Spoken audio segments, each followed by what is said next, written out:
Science is like a hobby for me. It's something that I love and that I love reading about. And what's happened just over the last 5-6 years is because I got into computer programming when I was a kid and in my teens.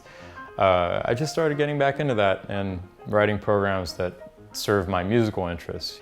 And I've gotten more and more interested in using computers and algorithms in my music. I think having grown up the way I did with my mom was an opera singer and my dad is a biologist, it's clear that I grew up kind of in between those two worlds of art and science. And I think they're very complementary.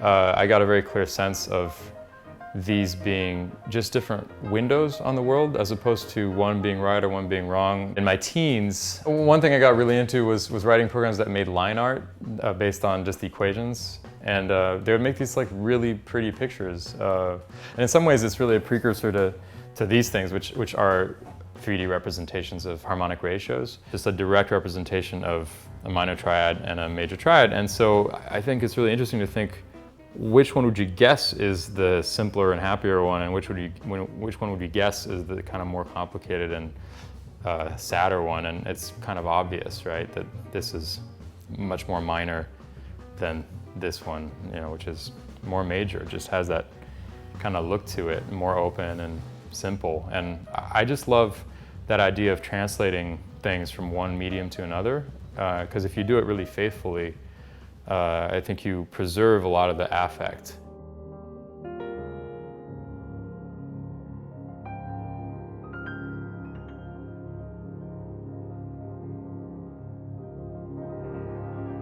I became a Yamaha artist about 8 years ago. I started getting acquainted with a disc clavier, which is both a completely traditional acoustic instrument and also is this player piano that's capable of receiving commands from a computer and playing those in real time.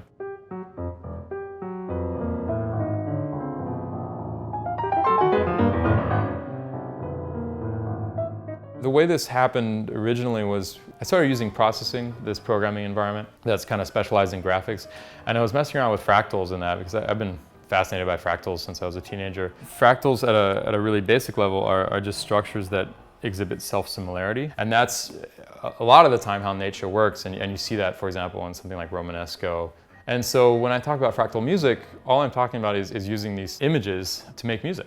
In that process, I ended up with the ability to generate MIDI information from my computer in real time that was musical, and that was, to me, like interesting because it's emerging out of a process. And once you have that, you start asking yourself, what is the nicest sound that I can use to express this data? So I think maybe 5 or 6 years ago, I brought my computer to the Yamaha showroom on a day when they had a disc clavier in-house and just started playing my Fractal. And that was when I had this kind of revelation of like, wait a minute, if I can send commands in real time to the disc clavier, that means that it doesn't need to know ahead of time what it's going to play. It could be reacting in real time to something that I'm playing in that moment.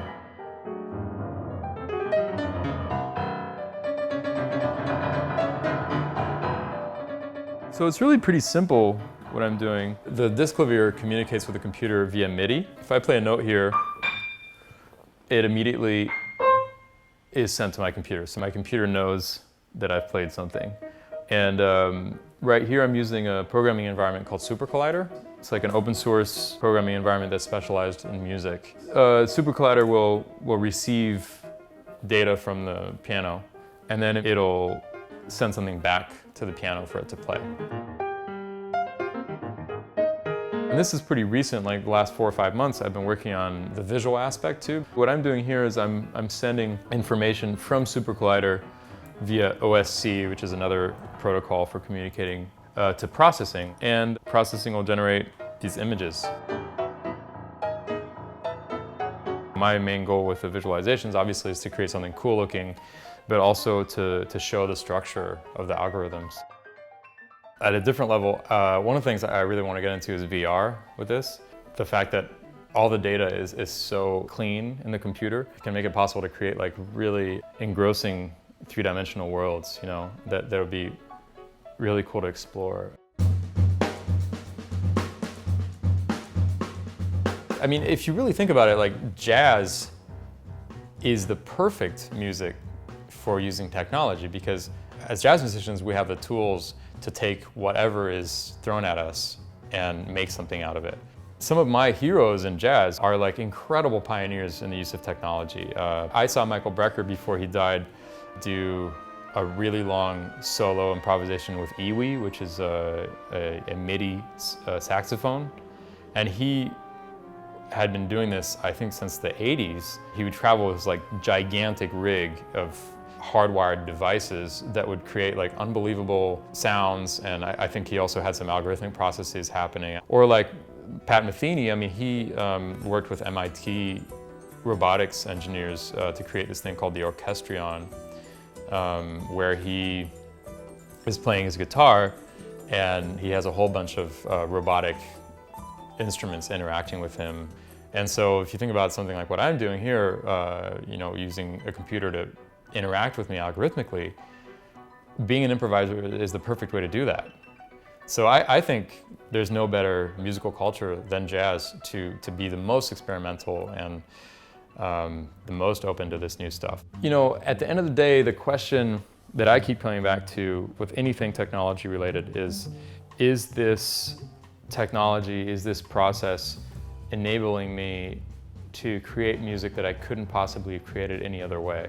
Which is why I'm so excited about this project, because the type of music that I'm able to make with the piano when it's responding algorithmically totally surprises me. And what's really cool is that I find myself then playing solo concerts without the algorithms, actually reaching for those sounds that the computer would be creating otherwise, and like making them myself. And so it's really opening up this other world for me sonically and also conceptually. And that's really what I look for in a situation where I'm using new technology, is an artistic result, you know, a window opening up at the artistic level.